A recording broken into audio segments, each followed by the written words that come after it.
Hello students, today we discuss new topic that is gene therapy. जो biotech में medicine के अंदर second जो अप्रोच आएगी वो दैट जीन थेरेपी आता है।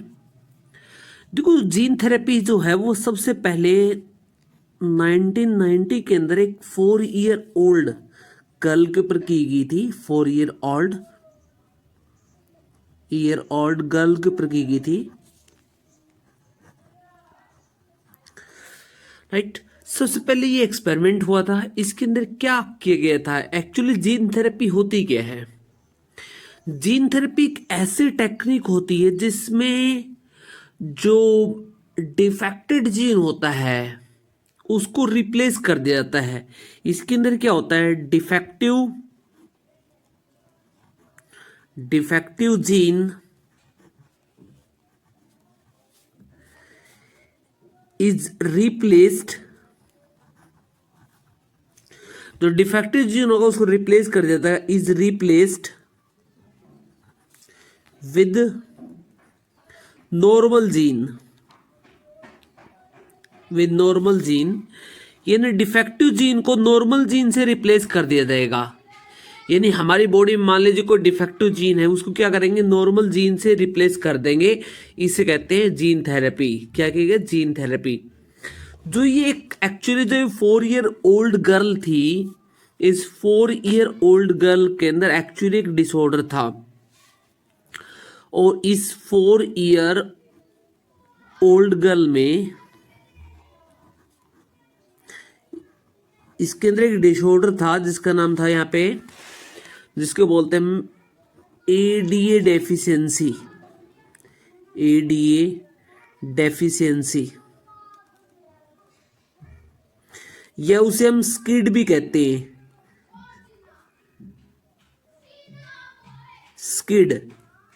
स्किड भी बोलते हैं इसको। स्किड का मतलब होता है सीवियर कंबाइंड इम्यूनो डेफिशिएंसी। क्या बोलते हैं, severe combined immuno deficiency disorder. ये डिसऑर्डर भी था। यहाँ पर इसको आप एडीए बोल सकते हैं। एडीए का मतलब एडिनोसाइन डिमनीज। क्या नाम होता है, एडिनोसाइन डिमनीज।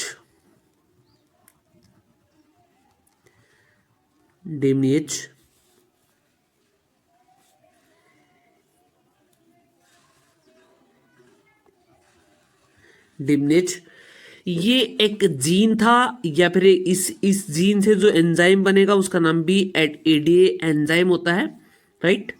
और ये होता है severe combined immuno deficiency. Severe combined immuno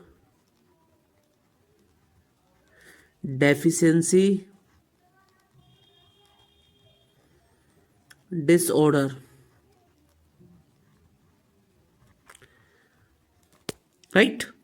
ये रहा इसके बारे में, ईडी के बारे में, इस स्किड के बारे में। अब देखो आगे क्या था इस डिसऑर्डर के अंदर, क्या था आपको एडीए के अंदर क्या मिलेगा आपको। देखो एडी डिसऑर्डर में कुछ इस तरह से था कि एडी डिसऑर्डर के अंदर जो ये एक 4 ईयर गर्ल थी, इसके अंदर क्या था, ये एडी जीन करता क्या है। पहले नॉर्मल केस में देखिए एडी जीन करेगा क्या। ये देखो मान लीजिए आपको पता है जो ल्यूकोसाइट्स बनती हैं, ल्यूकोसाइट्स जो डब्ल्यूबीसी की टाइप बनती है, जो डब्ल्यूबीसी की टाइप ल्यूकोसाइट्स बनती है, लिम्फोसाइट टाइप होती है। जो ल्यूकोसाइट बनेगी, ये ल्यूकोसाइट जो बनती है, ल्यूकोसाइट को नॉर्मल फंक्शन करने के लिए, यानी बोन मैरो से ये नॉर्मल ल्यूकोसाइट बनने के लिए, नॉर्मल फंक्शनल ल्यूकोसाइट के लिए, नॉर्मल फंक्शनल ल्यूकोसाइट के लिए आपको क्या चाहिए, आपको यहां पे चाहिए एडीए जीन। क्या चाहिए, एडीए जीन चाहिए। ये एडीए जीन नॉर्मल चाहिए। इस एडीए जीन से एक एंजाइम बनेगा, इसका नाम था एडीए एंजाइम। इसे एक प्रोटीन बनेगी, और वो प्रोटीन कौन सी होती है, वो प्रोटीन होती है एडीए एंजाइम। इस एडी जीन से क्या बन गया, एडी एंजाइम बन गया, और ये क्या कर रहा है, ल्यूकोसाइट को ये जो ल्यूकोसाइट है जो बोन मैरो से बनी हुई है, इसको नॉर्मल फंक्शनल ल्यूकोसाइट में कन्वर्ट कर देगा।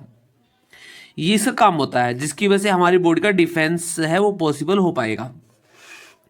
अब यहाँ पे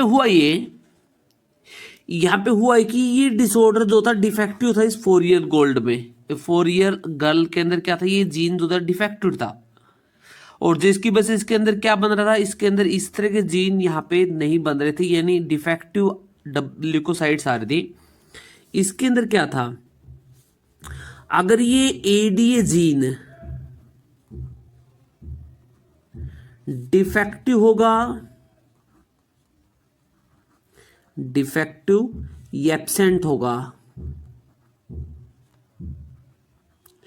डिफेक्टिव या एब्सेंट होगा, तो जो ल्यूकोसाइट बनेंगी, ल्यूकोसाइट्स बनेगी, उसके ऊपर यहाँ पे एडीए एंजाइम नहीं होगा, एडीए एंजाइम एब्सेंट होगा। अब ये जो एडीए एंजाइम एब्सेंट होगा तो इससे क्या होगा, इससे ये होगा कि यहां पे नॉन फंक्शनल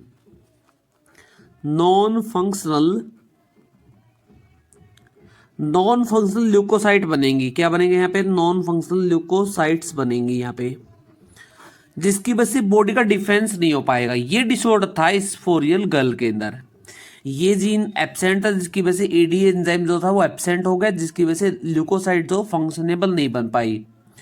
तो हमने क्या किया, हमने यहाँ पे इसके गर्ल्स में क्या किया, हमने जो ल्यूकोसाइट थी इसकी बॉडी से हमने ल्यूकोसाइट को बाहर निकाला, यानी जो ल्यूकोसाइट थी उसको बाहर निकाला, और इस ल्यूकोसाइट में हमने एडीए जीन डाल दिया बाहर से, जीन थेरेपी की हेल्प से क्या डाल दिया, एडीए जीन डाल दिया, और इसको वापस इस 4 ईयर गर्ल के अंदर वापस क्या कर दिया, डाल दिया, इस गर्ल के अंदर वापस इंसर्ट कर दिया इस 4 ईयर गर्ल के अंदर, जिसकी वजह से इसके अंदर क्या हुआ, टेम्परेरी ये इम्यून बन गई। हमने बाहर से डाला है ल्यूकोसाइट्स में, 4 ईयर गर्ल क्या बन गई, इम्यून बन गई, यानी इसके अंदर डिसऑर्डर नहीं आया। लेकिन ये प्रोसेस, आपको क्वेश्चन यहाँ पे आया था सीबीएसई के अंदर, ये प्रोसेस बार बार रिपीट क्यों करनी पड़ती है, ये बार बार इसलिए रिपीट करनी पड़ती है क्योंकि ल्यूकोसाइट जो होती है वो इमोर्टल नहीं होती, मतलब अमर नहीं होती, वो कुछ टाइम के बाद जिसके अंदर आपने जीन डाला वो डेथ हो जाएगी कुछ टाइम के बाद, क्योंकि इनका लाइफ स्पैन बहुत छोटा होता है। तो ये प्रोसेस आपको बार बार रिपीट करनी पड़ेगी, क्या करनी पड़ेगी, आपको बार बार रिपीट करनी पड़ेगी इसको, अगर बॉडी को डिफेंस करना है तो, राइट। अब इसका परमानेंट ट्रीटमेंट क्या है, इसका परमानेंट ट्रीटमेंट होता है कि जीन थेरेपी जो होगी, जीन थेरेपी एम्ब्रियो स्टेज पे, अगर एम्ब्रियो स्टेज पे जो एम्ब्रियो बनता है ना, एम्ब्रियो स्टेज पे जब जाइगोट बनता है, जाइगोट के बाद फर्दर एम्ब्रियो बनेगा, अगर उस स्टेज पे जीन थेरेपी की जाए तो ये परमानेंट ट्रीटमेंट है। बोन मैरो ट्रीटमेंट भी कुछ हद तक परमानेंट है, बोन मैरो ट्रांसप्लांट भी कुछ हद तक परमानेंट हो सकता है, बट हमेशा नहीं होता, राइट। तो ये भी कुछ हद तक क्या होता है, परमानेंट ट्रीटमेंट हो सकता है। जीन थेरेपी एम्ब्रियो स्टेज पे और बोन मैरो ट्रांसप्लांट होता है वो एक परमानेंट ट्रीटमेंट निभाते हैं, और ये बार बार कल्चर करके इंसर्ट करने टेम्परेरी ट्रीटमेंट होता है, right. So that is about the gene therapy.